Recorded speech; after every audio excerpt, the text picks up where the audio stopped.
People know about cybersecurity, but we don't have all the solutions. And that's what I want the instructors to do, leveraging students, challenging them with these problems, and then moving on from there.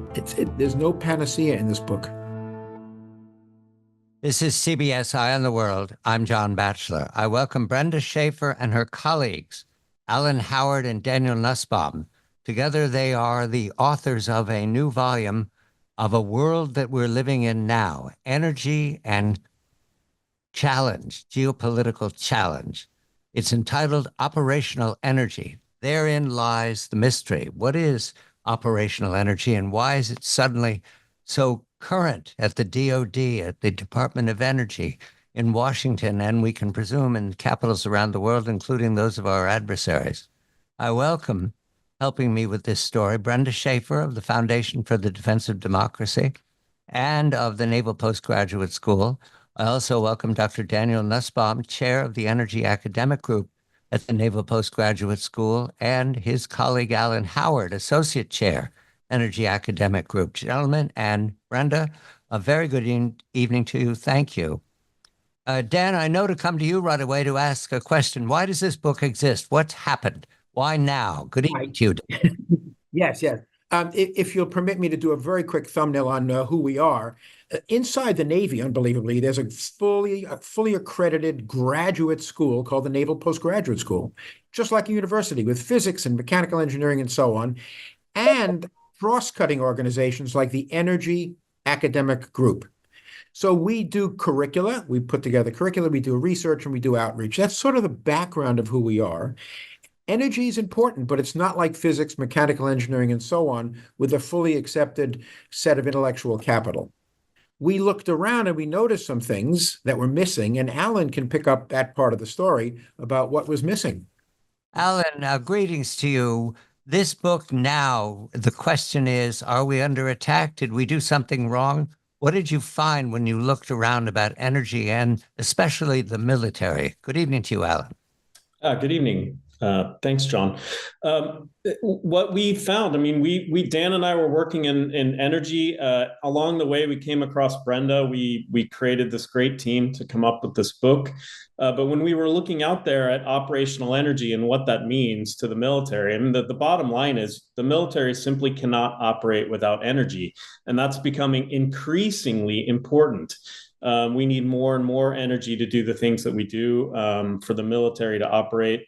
And I know we're maybe going to get into the distinction between OE, operational energy, and what that is. But we realized that there was no sort of comprehensive book or textbook or resource out there on this subject. And so the three of us came together to put that out. And this is sort of our first draft, our first ideas on what does operational energy mean. It's a huge and broad subject area, as I said, extremely important. And I think the recent world events are just reinforcing why this is so important. I think we'll get into that a little bit more here, hopefully in this conversation. But yeah, this is why we came up with the book. Nothing was brought together in one place.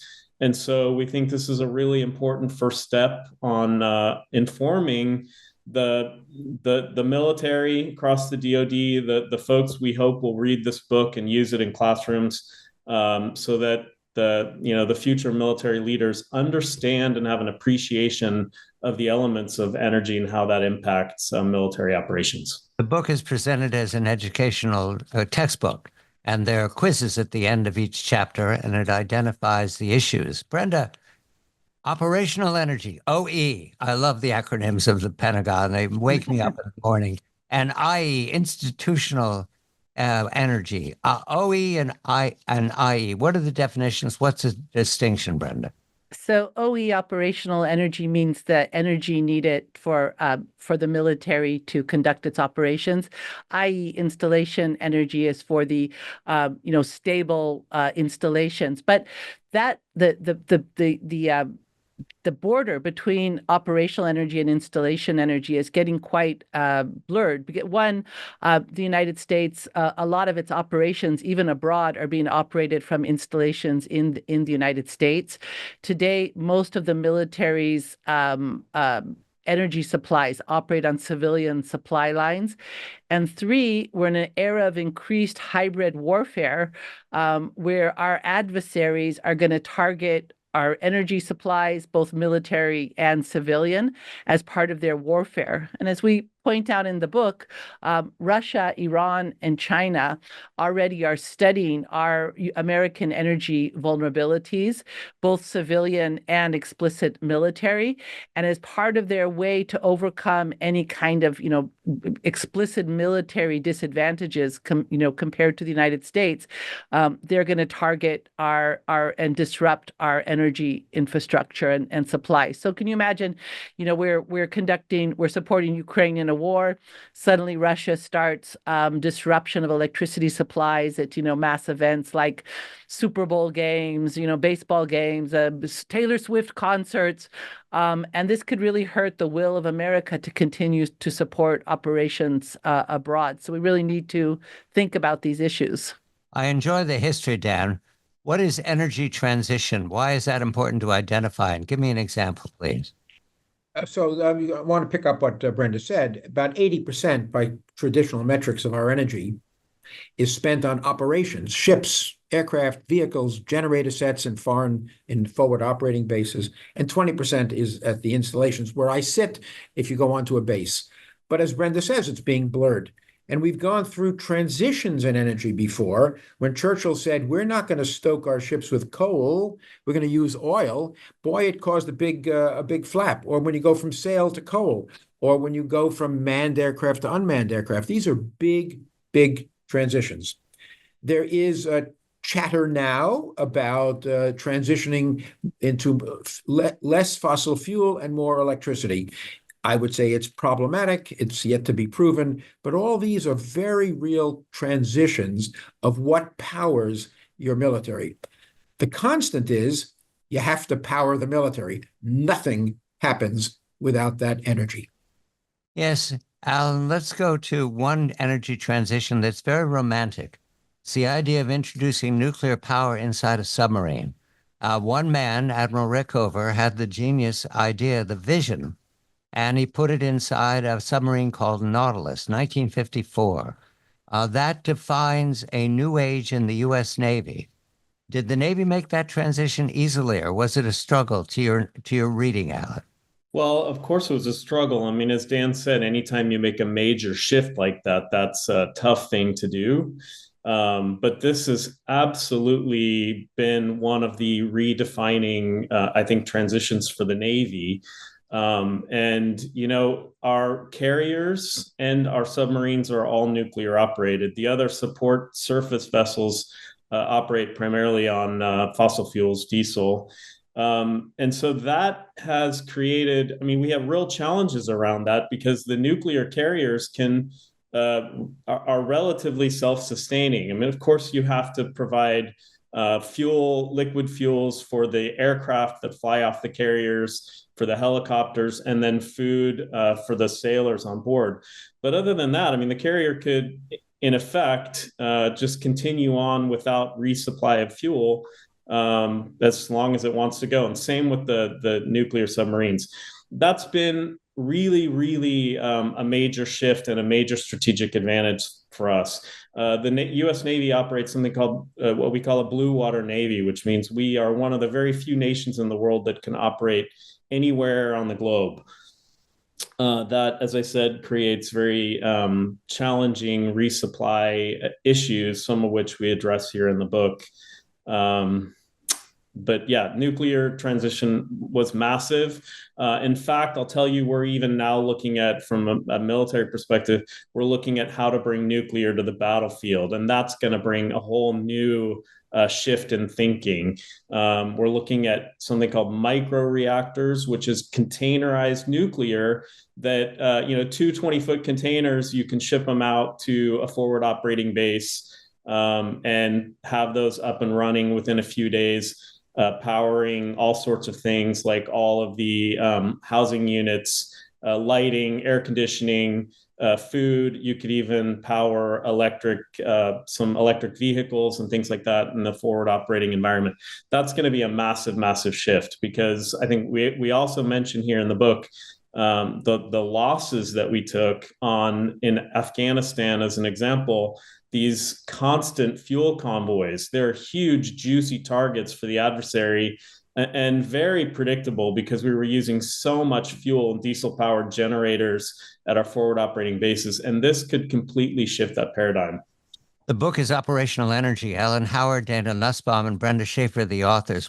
Brenda, I go to you because I learned from you about the Armenia-Azerbaijan conflict and the trigger for the last episodes that left Azerbaijan content that it has regained its territory and Armenia wounded. But it was a missile strike at a particular part of Azerbaijan that early on in the conflict that you identified to me as extremely provocative. Just one missile near one part of Azerbaijan. What was that, and why is it important to pay attention to all elements of energy when in war?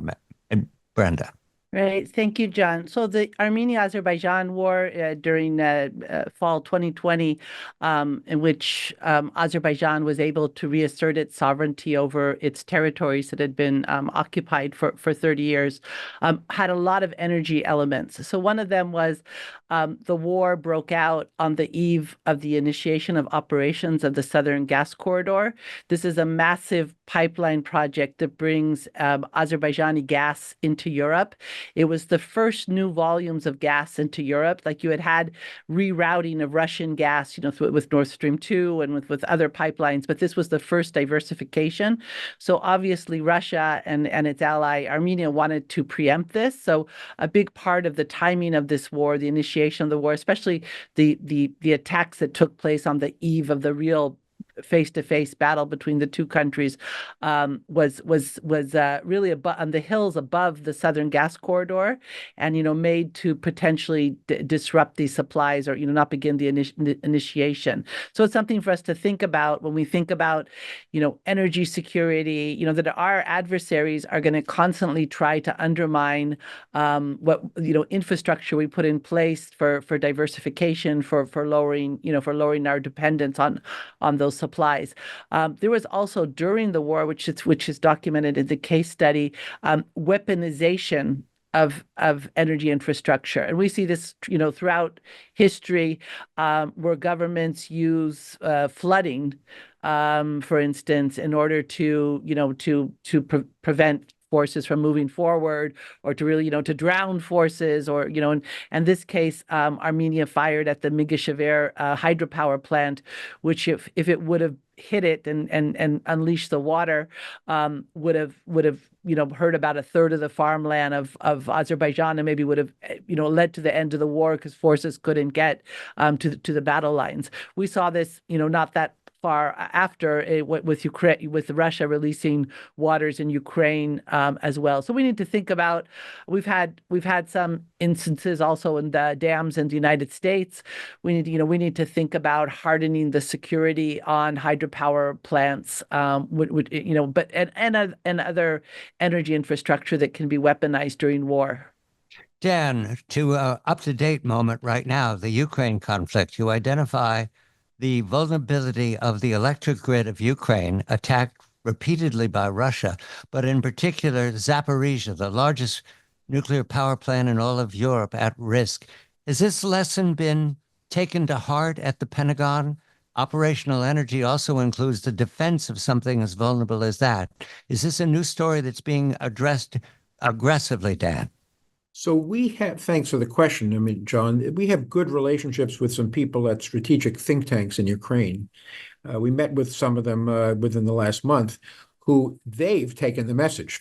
They know that Zaporizhia has been taken offline, but the actual nuclear reactor has not been bombed. But the linkages to the rest of the Ukrainian grid have been compromised. Ukraine's gone from 18 gigawatts of capability now down to about 11. And so they have taken this very seriously. people within the energy community and the NATO community have taken this seriously. But when you list the top 5 things that the U.S. Department of Defense is thinking about, that's not in the top 5. It's just important. We come then to the question of the use of energy by all the services. And I want to very quickly summarize my reading of your textbook. I knew that there were disparities between the services, and we're going to speak to the U.S. military in a moment. But Alan, did you find that the Russians and the Ukrainians in their combat are thinking about energy? I know the Russians are attacking the grid, but do they take into account the energy that they're devoting to their combat operations and their resupply so far from Russia and the vulnerability of their lines? Are they thinking about this in combat right now, Alan?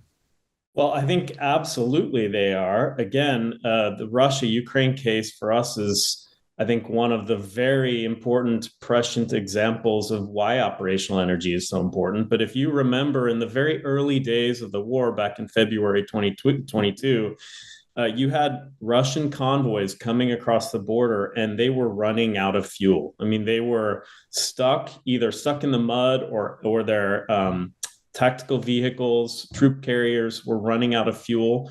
I don't think they had considered it quite as much as they should have, at least from the Russian perspective, in those very early days. Now that's all shifted because those weaknesses were very clearly identified. From the Ukrainian perspective, they absolutely understand this. As Dan mentioned, I mean, we've worked very closely with the Ukrainian government for years, actually going back to 2017. We were over there working with their energy folks in the Ministry of Energy. We worked with their energy providers inside the company. 30 seconds, Alan, 30 seconds. And so they're looking at this very carefully. This is extremely important for them. They're getting their energy infrastructure is getting attacked. And as we noted, the Ukrainians are now going after Russian energy supply depots to try to get them to back off. So this is important, and it's happening now. The book is Operational Energy. Alan Howard, Daniel Nussbaum, Brenda Shaffer of the Naval Postgraduate School. Their new volume, which is a teaching volume for professionals in the military and those attached to the U.S. government about operational energy here in the 21st century. There are many historical examples, and there are contemporary examples, the war in Ukraine, for example. However, we're going to look to the future, and the future involves taking into account the energy expenditure of the services. Brenda, I begin with you because what is striking to me, I've never seen it written down, is the extreme disparity between the services and energy demand consistent from the chart that you provide since the fiscal year 2014. The Army is needful. They boast about their big tanks that it's not miles per gallon, it's gallons per mile. But the overwhelming demand is by the U.S. Air Force. Did that surprise you, Brenda, when you saw those numbers, that it's more than all the rest of them combined? Right. The fact that it's so disproportional, yes, that did surprise me. But if we think of modern warfare, and even in between, the real battles, right? The ships and the air forces are constantly in maneuvers. They're constantly deployed around the world. And if we think of what's the demand of the United States in military today, to be in a short time over vast distances, potentially with adverse weather, and now we can even imagine being deployed in two or more places at the same time. Really only the Navy and the Air Force can deliver that kind of power, but also think of the energy needs that requires, not only in quantity, but in very specific types of forces. And as many different U.S. administrations, they frequently talk about this idea of pivot to Asia. Well, you really can't pivot away from Europe and the Middle East because it'll never allow you to pivot away. But if they mean preparing for confrontation in Asia from an energy perspective, especially from an operational energy perspective. The U.S. will not have the kind of conditions that it's been used to in Europe. So Europe, you have, allies that have dedicated energy available to the United States. You have the Central European pipeline system where you have stored energy. You don't have those same infrastructure and allied conditions in Asia, and also because most of the U.S. allies are islands, they can't share energy supplies among themselves. So we will have a lot from an energy perspective. We will have a lot more challenges conducting warfare in Asia than in Europe. Dan, I come to you because there's a matter that we did not cover initially in our remarks that I think the answer to why I didn't attend to it, the difference between renewable energy and fossil fuel energy. Fossil fuel energy is out of favor in the best supper clubs in New York. However, we must discuss it because it's the nature of warfare that it needs the high end, the best we've got, and that would be fossil fuel. The fossil fuel demands by the U.S. military are endless. This no longer involves making a green transition or dealing with the cost of energy at Army bases and Air Force bases. This is about getting fuel to the sharp end of the stick. And now that I'm obliged to think the way you three have written this book, it seems to me that we've got a situation where we need energy resources in all directions on the islands of the Pacific, on our allies, Japan, South Korea, Australia, and the Philippines. We need to spread things out. Is that underway, Dan, to your understanding? Well, I need to step back, John, because 80% of the fuel used, the energy used in the Department of Defense is this tactical stuff, ships, aircraft, vehicles. 20% is installations. On the installation, I can imagine putting solar panels and whatnot to power the dormitories, the cooking facilities. But when you get out into the fleet and you ask, what do we power our platforms with? The answer currently is fossil fuels. But what about the next generation? Well, that means looking at what's in R&D. What's in R&D is all fossil fuel powered. And since an aircraft carrier lasts from design to disposal about 100 years, I see no end to the demand on fossil fuels from the large energy consumers in the Department of Defense. So if that's true, how are we going to supply and resupply the Indo-Pacific area of responsibility? That is an ongoing topic.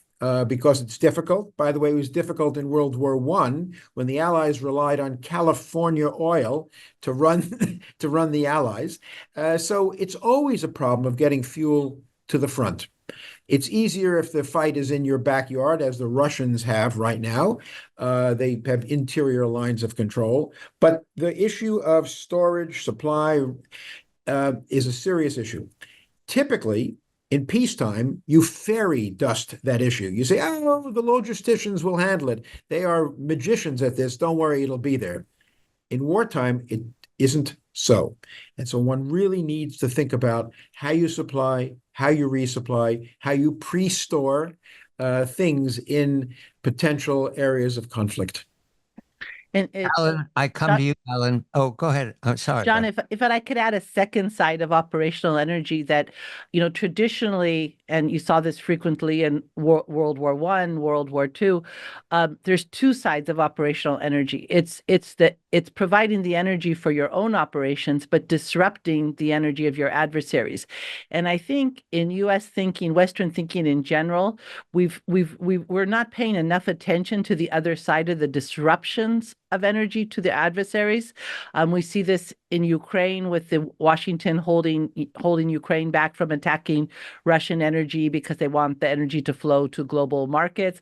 You see this in the case of Israel-Gaza, where Israel not only is held back from the U.S. from disrupting energy supplies to Hamas, actually has to provide it themselves. So it's kind of like, during World War II, if we said, well, the German population is freezing, we got to provide energy to them while we're fighting the Nazis, that would be a pretty hard, war to fight. So we don't think enough about the other side, which is disrupting energy to U.S. adversaries. I come to something I didn't know exists, Alan. Red Hill. in Hawaii, a storage facility that's now been closed by order of the Department of Defense since 2022. That was an enormous bank of energy for emergencies or war fighting, and it's no longer there. What is the thinking about replacing it? Are we going to use Australia? Are we going to use the Philippines? How do you get the fuel to the fighters? That's a really great question, John. And I think it's one that we're struggling with in the military. And one of the reasons why this book and the thinking that we're trying to proliferate is so important, because I think I talk a lot about when I give lectures, the folks who are making policies have the world that we wish we lived in, but it's in great conflict to the world that we actually live in. And a point that Dan raised a second ago, which is the lifetime of our military operational platforms, cannot be understated. I mean, these weapons platforms, we're talking ships, planes, et cetera, they're in use for 4 to 5 decades. And it takes even, 1 to 2 decades sometimes to design, develop, and then build and field them. So all of the systems that we currently use fossil fuels, and the ones that are going to replace those are going to use fossil fuels.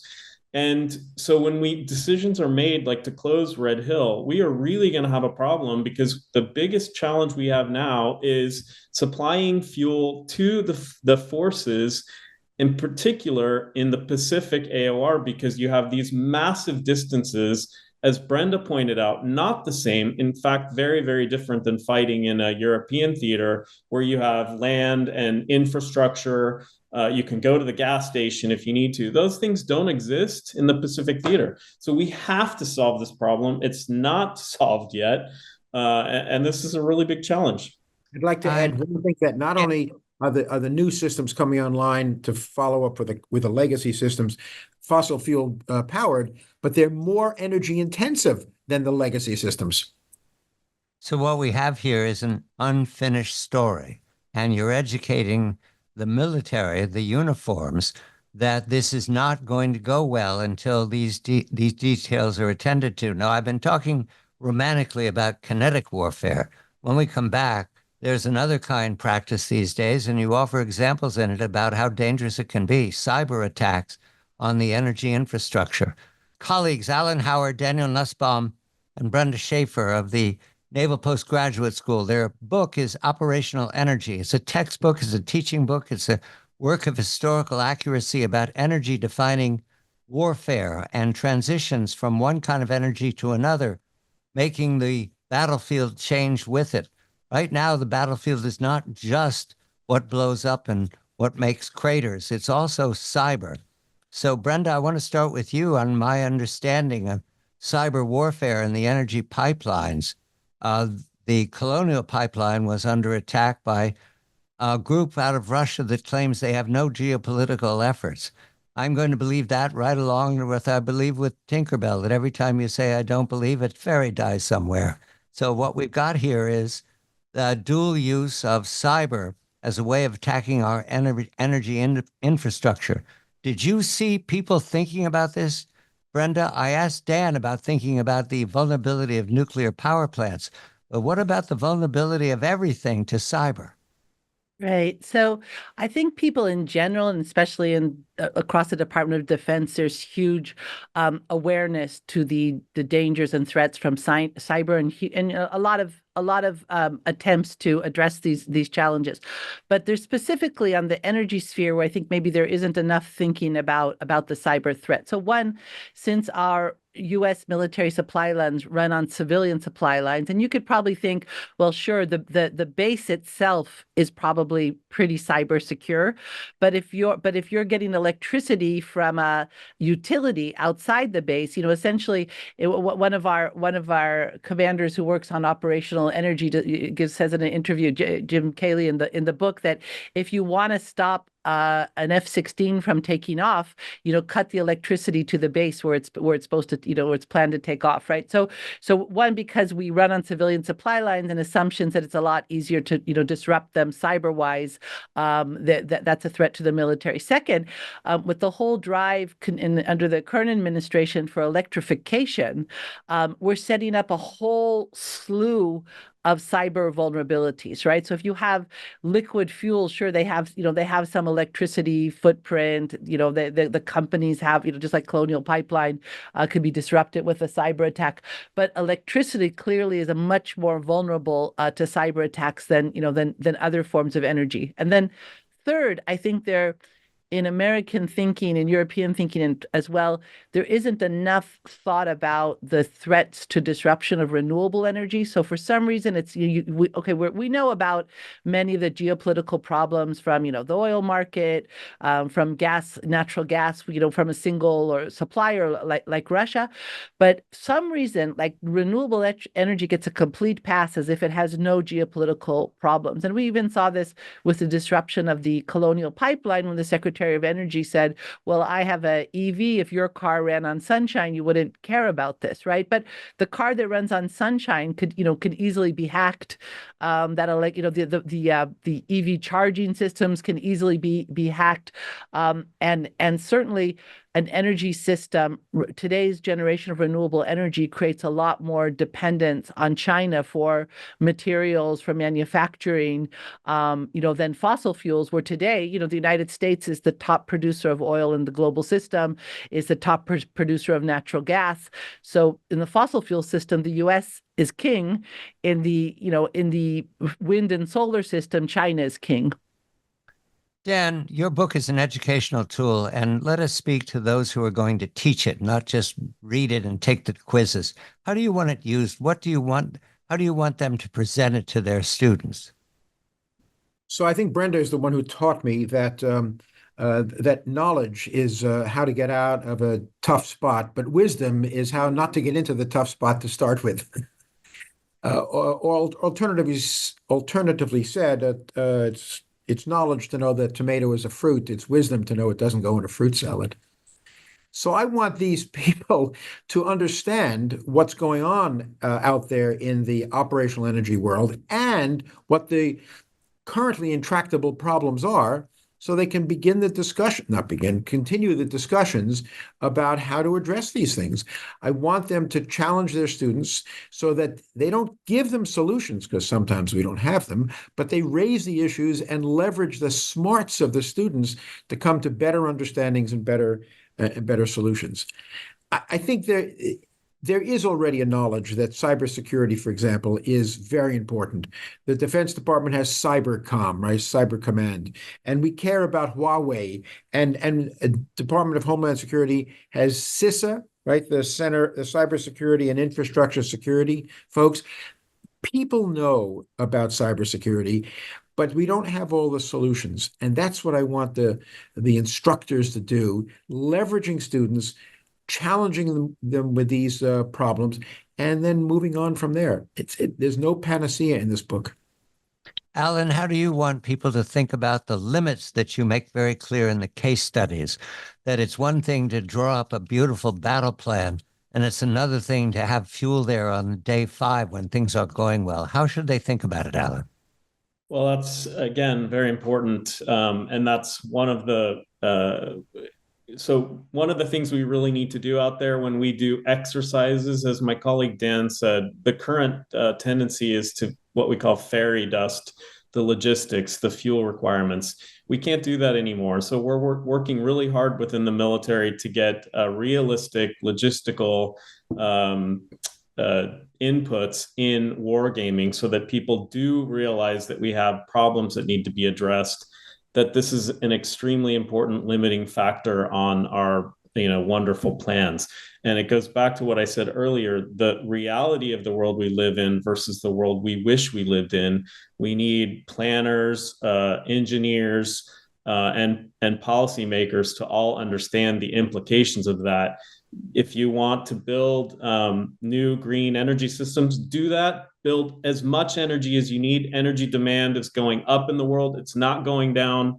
All the statistics show us that, and we've got to continue developing and building the fossil fuel supply systems to enable continued operations and our future plans. And Brenda, you're thinking about the education tool that you produced. Is this something that you want used for all battlefields, the Middle East, Europe, the Pacific? I think I heard you before say that you have to think completely differently in parts of the world where there's energy abundance and infrastructure to rely on. So is this a book for the energy deserts or the energy banks? Yeah, I think this book, even though it's geared for military professionals, I think anyone that's interested in geopolitics should take a read, because it's such an elementary part of general geopolitics. But I would say four things I'm hoping will be results of this book. So one is for military thinkers to think beyond, think of energy as something that's just not part of logistics, because if you get energy right, it could be a force multiplier. It could create opportunities, and also it's a vulnerability in a way that our adversaries are targeting it. We need to understand that just like water in the desert that maybe you would try to disrupt to a force, our adversaries, China, Russia, and Iran, write explicitly about how they plan on disrupting our energy. So we need to think about it in a strategic way. We need to disrupt the energy of our adversaries, which again, I don't think is enough part of a battle plans. And 30 seconds, Brenda. 30 okay. seconds. Something that's part for the general public to understand is the concept of energy density. So nothing is like nuclear and fossil fuels that packs in so much energy to such a small space and weight. And that's completely essential for the military and essential also for economies. I thank Professor Brenda Shaffer. I thank Professor Dr. Daniel Nussbaum. I thank Alan Howard, all of the Naval Postgraduate School, for introducing me into a topic that I confess, as part of the amateur public, I did not think was going to determine the 21st century, but there it is, operational energy. I'm John Batchelor.